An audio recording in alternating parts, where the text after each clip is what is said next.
What up? James Timmons here, Windermere Group 1. That's number 1. So I've been a realtor for a few years now, and one of the most valuable lessons that I've learned is that experience is the best teacher. Each transaction is different, but the most painful lessons we all learn usually come from surprises. And almost always, each surprise could have been prevented. So my goal with this video series is to address as many surprises as possible and talk about how to prevent them and ultimately help you.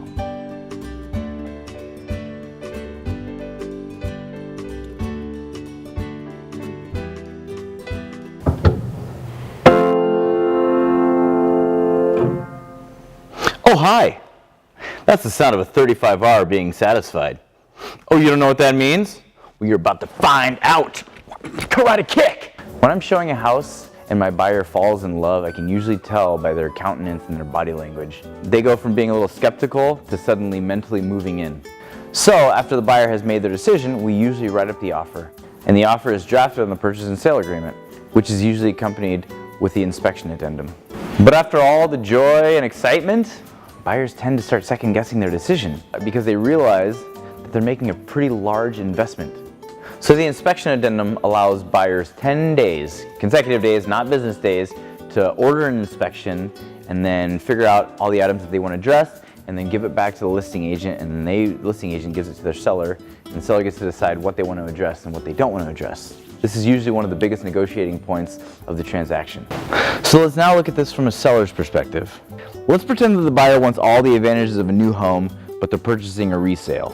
So, what can we do if a buyer is willing to walk away unless seller addresses those large items?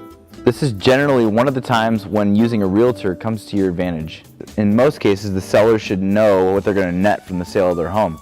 But sometimes they don't have enough equity to absorb such large ticket items. This is usually about the time where everyone realizes, aha, we should have gotten a pre-inspection. See, having an inspection conducted on your house before putting it on the market, the inspector likely would have caught the same things and allowed seller to address them prior to listing. It would have created a little stress up front, but peace of mind for the rest of the way. Singing some songs. Hey Tri-Cities, my name is Mark Jones. This is my brother Chris. We're the co-owners and owners of Jones Brothers Home Inspections. We've been doing home inspections since 2014. We're graduates of the ASHI School. And certified home inspectors. Top to bottom, inside and out. Pretty much we go over the entire house and as much as possible without actually taking the house apart itself, no x-ray vision allowed.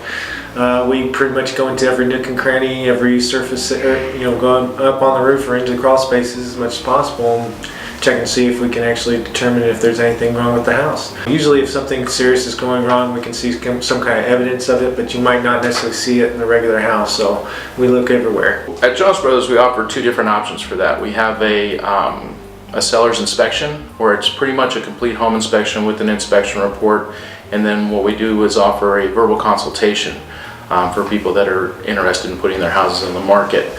The value we see with that normally is we're able to come in with the seller, go through, do a complete home inspection of the house, give them ideas of different items that either need updating, possible issues that might come up in a home inspection that the buyer has done. Plus, a lot of times people don't rarely go on their roofs, they don't go in their attics, and they certainly don't go in their crawl spaces. So if we identify any kind of plumbing leaks and stuff like that, they can get those things taken care of before putting the house on the market.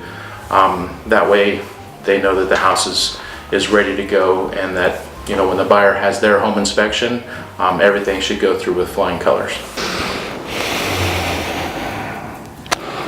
A pre-inspection would give you better negotiating position.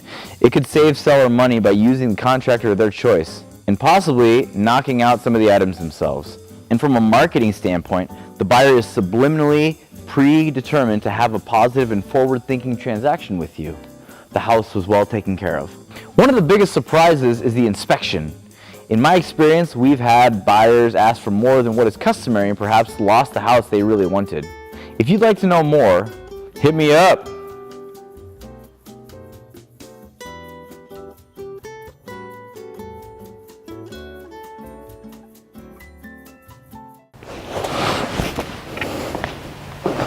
And that's a wrap!